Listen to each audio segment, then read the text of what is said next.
Dari Abdullah bin Mas'ud radhiyallahu anhu, dan saya sudah ucapkan atau sampaikan dari awal kita bedah buku kita, setiap kali terlintas nama sahabat pasti kita akan baca atau ucapkan radhiyallahu anhu walaupun tidak tertulis ya.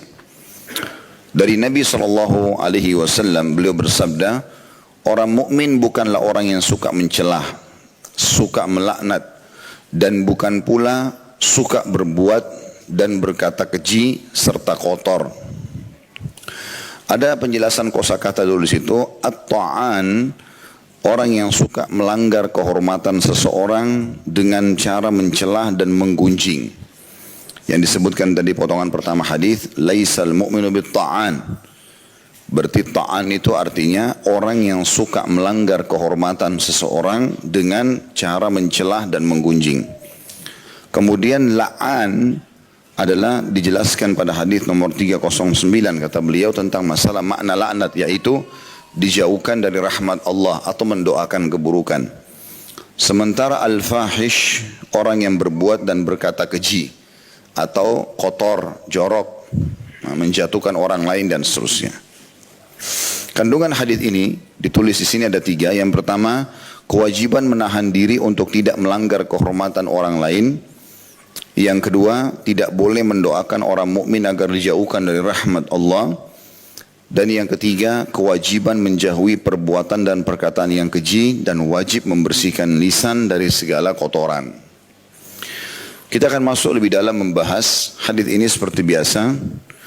Abdullah bin Mas'ud radhiyallahu anhu, seorang sahabat yang mulia, salah satu dari 4 sahabat yang dikenal dengan 4 abadilah atau 4 Abdullah yang paling banyak meriwayatkan hadis.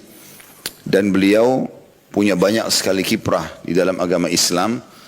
Dan beliaulah salah satu orang yang sudah atau membunuh Abu Jahal, ya, Fir'aunnya umat ini di perang Uhud, ya, dan dia dulu kerjanya pengembala kambing. Dan Abdullah bin Mas'ud orangnya sangat kecil, ya, jadi subhanallah postur tubuh bukan jadi tolok ukur orang itu alim, pintar atau dekat dengan Allah SWT, atau postur tubuhnya besar.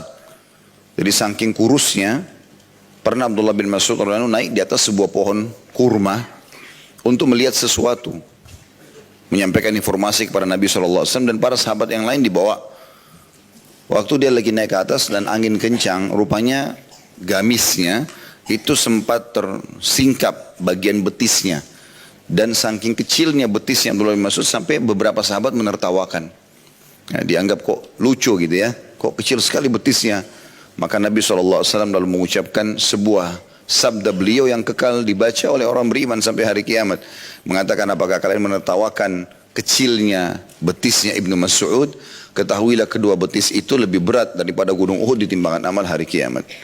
Artinya orang ini punya kedudukan yang luar biasa di sisi Allah Subhanahu wa taala. Beliau mengatakan, Nabi SAW bersabda, pelajaran pertamanya adalah laisal mu'mini bit-ta'an.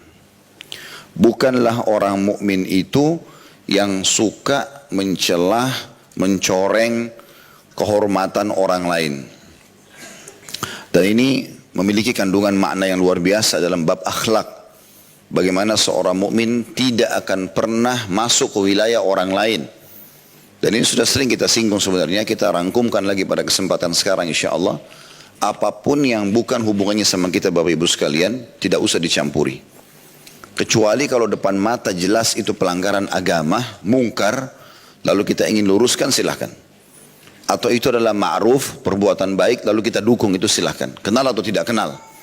Misalnya ada orang sedang menuju ke masjid, mau sholat. Dia berbuat baik. Lalu orang bertanya, orang itu mau kemana? Dan kita tahu orang ini sedang menuju ke masjid. Lalu kita mengatakan, orang itu lagi mau ke masjid, mau sholat. Azan dikumandangkan misal, perbuatan baik. Atau ada kemungkaran dilakukan sama dia, misal dia makan dan minum dengan tangan kiri di depan mata kita walaupun kita tidak kenal, kita tidak boleh diam. Karena Nabi SAW mengatakan kalian harus beramar ma'ruf, kalian harus melarang dari kemungkaran, atau Allah akan membuat perselisihan di antara kalian. Maka kita harus ingatkan, maaf Bu, kalau memang muslim ini dilarang dalam Islam. Atau kita tanya dulu, apakah anda seorang muslim? Kalau dia bilang iya, setahu saya, maaf saya mau berikan masukan, ada hadis Nabi SAW tidak boleh makan dan, atau Nabi SAW melarang makan dan minum dengan tangan kiri karena syaitan makan dan minum dengan tangan kiri. Maka itu kemungkaran. Tapi kalau tidak terjadi ini, Dua hal contoh yang saya bilang tadi, misalnya orang sedang berbuat ma'ruf, kebaikan, dan ada yang bertanya sementara kita tahu maka kita mendukungnya, atau perbuatan mungkar yang harus kita luruskan, maka tidak perlu kita mencari tahu. Ya. Ada poin lain tentunya, mohon maaf ada satu lagi tersisa, yaitu kalau kita memang punya wewenang atau kewajiban, kayak misalnya orang tua pada anak, kemudian juga pasangan suami kepada istrinya dan seterusnya. Tapi ini pun sama, kapan itu perbuatan baik, kita dukung, kapan perbuatan mungkar kita ingatkan. Ya. Selain daripada ini teman-teman, kita dilarang untuk masuk ke wilayah orang lain. Mencari tahu tetangga masak apa hari ini, dia pakai baju apa, kenapa dia beli mobil merek itu, kenapa dia cat temboknya dengan warna itu, kenapa ini dan itu bukan urusan kita. Kenapa bapak ini kalau ke masjid selalu pakai sarung yang sama, kenapa kopiahnya sama, kenapa ibu itu pakai jilbab itu terus, urusannya sama kita apa? Nggak perlu. Karena memang larangan pertama dalam hadis adalah tidak boleh masuk ke wilayah kehormatan orang lain. Mungkin dia tidak punya baju lain. Mungkin memang dia miskin. Gitu kan? Termasuk dalam masalah ini tidak kalah penting dan sudah sering kita ingatkan. Kalau ingin bertanya sesuatu pada orang, maka pertanyaan itu tanyakan dulu pada diri kita. Ini perlu nggak saya tanyakan? Kita tanya dulu diri sendiri. Kalau kita memang merasa perlu, misalnya orang ini pakai baju, kita lihat bagus. Memang kita perlu untuk menanyakan di mana dia beli, supaya kita beli juga. Itu tidak masalah. Perlu, gitu kan? Mohon maaf, saya lihat bajunya bagus pak, atau ibu bisa nggak bisa saya tahu beli di mana nggak? Mungkin saya bisa beli gitu. Contoh. Tapi kalau hanya sekedar mau tahu, kenapa si fulan pakai kuning, kenapa pakai biru, kenapa pakai itu, semua satu taklim ditanya, untuk apa gitu? Manfaatnya apa buat dia? Ada orang subhanallah masuk dalam sebuah komplek, semua yang di komplek lengkap data sama dia. Padahal dia bukan RT. Kan gitu. Ya, saya saat umrah kemarin, bimbing umrah berapa kali di travel kami orang ikut umrah. Hampir semua jemaah tidak banyak yang saya kenal. Mereka kenalkan diri iya. Tapi kalau saya yang datang cari tahu informasinya, bapak tinggal di mana, kerjanya apa, ibu, dan tidak pernah saya tanya itu. Mereka datang kenalkan diri ya sudah. Ada sesuatu yang mereka bertanyakan agama silakan. Mau orang kaya, mau orang miskin bukan urusan saya gitu. Nanti ada satu jemaah yang datang kepada saya, Ustaz ini si fulan jenderal, ini si fulan ini si fulan itu. Baik, ini orang sebenarnya jemaah biasa. Untuk apa dia dapat datanya semua orang gitu kan? Belum tentu orang suka itu. Misal contoh, ada orang datang lalu kita tanya, ibu-ibu misalnya tanya temannya, mana suamimu? Pertanyaan ini perlu ditanya dirinya dulu sendiri. Perlu nggak saya tanya ini suaminya orang ini? Untuk apa? Manfaatnya apa? Gitu kan? Bisa saja dia baru cerai. Misal. Atau dia lagi bertengkar sama suaminya. Gitu kan? Atau juga gitu seorang bapak. Gitu kan? Tanya istrinya, istri mau mana? Mungkin dia baru cerai. Mungkin istrinya baru meninggal. Mungkin segala macam. Jadi tanya dulu, perlu nggak saya nanya ini?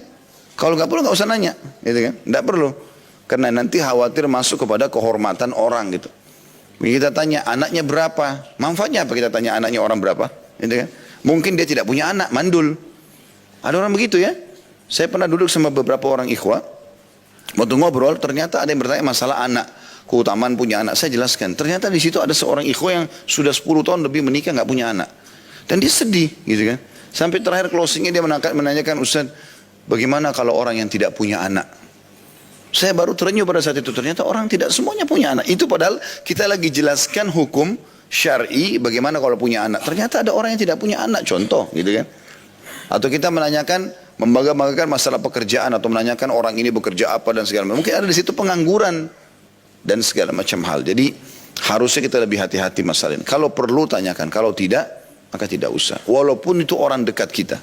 Walaupun orang dekat kita. Kalau kita tidak tahu ya sudah. Dia cerita silakan, dia nggak cerita ya sudah. Kita nggak perlu cari tahu. Jadi selalu saya ingatkan, kalau lagi santai, jangan sibuk buka kontak, cari siapa orang yang harus dicari informasinya hari ini. Ya, sibuk dengan itu, WA orang, baca grup ini. Yang saya unik kadang-kadang ada orang sibuk baca profilnya orang, baca statusnya orang. Untuk apa, gitu kan? Mohon maaf, saya pribadi bahkan melihat juga menulis status ini lebih baik jangan. Jadi darurat sekali ya. Ini status setiap hari update luar biasa gitu. Satu hari mungkin bisa 10 ya status. Pindah sini, saya lagi ke sini. Jadi seperti dia informasikan satu dunia kalau saya beraktivitas ini. Tapi kalau lagi ibadah kan bisa riya. Kan gitu. Untuk apa gitu? Manfaatnya apa? Kecuali darurat sekali misalnya perusahaan pindah alamat. Butuh tulis status, oke lah, masuk akal gitu kan. Atau mungkin ada taklim yang memang lagi dibutuhkan untuk disampaikan, mungkin. Tapi kalau kita terus menceritakan tentang apa yang kita kerjakan sehingga ada hal-hal yang kadang-kadang tidak perlu orang tahu, gitu kan. Akhirnya orang jadi tahu, ini sebaiknya jangan. Ini saran saya saja. Mudah-mudahan ini bisa difahami tentunya. Karena saya tidak tahu di sini siapa yang suka tulis status, tapi itu sudah menjadi ya, sebuah simbol di zaman kita sekarang. Saya ingatkan, istri saya pun saya ingatkan selalu. Hati-hati, tidak usah tulis status. Untuk apa sibuk dengan status ini, gitu kan? Maka harus hati-hati karena nanti akhirnya bisa membuka celah orang masuk ke dalam kehormatan kita. Gitu kan? Sama juga kalau Allah berikan nikmat teman-teman sekalian, tidak usah dipamer. Tidak usah dipamer. Allah berikan anak yang lucu, pamer fotonya anak itu. Pajang. Allah berikan apa, dipajang. Ada orang pajang, baru beli baju baru, merek terkenal, foto, pajang. Untuk apa? Udah nikmati aja gitu kan. Tidak usah dipajang, karena pajang ini bisa mengundang orang-orang yang hasad, ya kan? Orang tidak suka gitu. Saya sampai pernah ada seorang jemaah juga begitu. Jadi dia setiap beli barang baru, mahal bermerek pasti difoto. Dan di status dia pindah-pindah semua itu. Saya nggak tahu. Ada satu orang yang ingatkan, Ustaz, orang ini kan dekat sama antum Ustaz. Saya sempat mendapatkan informasi dari Ikhwan karena satu grup atau gimana. Ini orang selalu aja seperti ini keadaannya. Khawatir nanti dia ria, khawatir nanti dia sombong segala macam. Akhirnya saya ingatkan memang, akhi Afwan mau berikan masukan. Antum kalau Allah karunia rezeki, beli barang-barang yang antum sukai, Allah juga mudahkan itu memang antum dapatkan, nikmati saja. Nggak usah dipamer sama orang. Karena pamer ini bisa masuk bab kesombongan, bisa ujub, berbangga-bangga. Ini kan semua dosa besar ya. Dan bisa yang lebih parah lagi mengundang ainnya orang. Bisa hasad, orang tidak bisa beli. Antum beli tas harga 50 juta, orang kadang-kadang beli di pasar kaki 5 ribu, 10 ribu gitu kan. Mungkin 50 juta bisa jadi modal usaha bagi sebagian orang gitu kan. Untuk apa dipajang? Ini contoh-contoh saja. Jadi memang dari satu sisi kita sendiri nggak boleh mencampuri ya kehormatan orang lain dengan banyak bertanya. Di sisi lain kita pun tidak boleh membuka supaya orang banyak bertanya, gitu kan? Biasa saja, selesai, gitu kan? Saya bahkan pribadi kalau sudah ada orang yang menanyakan dari jemaah, sesuatu saya anggap itu terlalu pribadi, saya nggak jawab. Karena bagi saya daripada saya jawab untuk apa gitu kan? Ya, Ustaz berapa jumlah anaknya? Untuk apa ditanya jumlah anak saya gitu? Manfaatnya apa? Bagi saya nggak ada manfaat gitu kan? Kecuali kalau memang ada sesuatu misalnya, saya lagi daftar anak saya di sekolah, kemudian ditanya anak yang keberapa, mungkin sekolah butuh datanya, ya iya, gitu kan? Saya merasa itu sangat pribadi, untuk apa ditanyakan? Ustaz berapa jumlah istrinya? Untuk apa ditanya? Manfaatnya buat antum apa? Gitu. Nggak ada manfaatnya sama sekali gitu ya. Karena mereka dengar, oh Ustaz ini poligami. Baik, kalau antum mau poligami silahkan. Untuk apa tanya jumlah istri orang berapa? Contoh saja dan seterusnya lah, gitu kan. Jadi hal-hal yang seperti ini sebaiknya dihindari supaya jangan masuk dalam larangan Nabi alaihi salatu wassalam masalah ta'an ya. Dalam arti kata masuk kepada wilayah orang lain. Karena memang walaupun kita awalnya niatnya memuji, kita manusia sensitif ya. Kita bisa nanti pindah dari memuji, bisa saja kita pindah kepada hal-hal yang lain. Hasad terutama ya, merasa iri gitu kan. Akhirnya kita jadi hasad kalau lihat kelebihannya dia melebihi kita dan seterusnya. Kemudian larangan yang kedua, peringatan dalam hadis adalah orang mukmin juga bukan la'an. Dan la'an artinya mendoakan keburukan buat orang lain. Ya. Jadi selalu saja doakan kebaikan. Walaupun keadaan orang itu dalam kondisi mungkin kita lihat melakukan banyak kemungkaran. Gitu kan?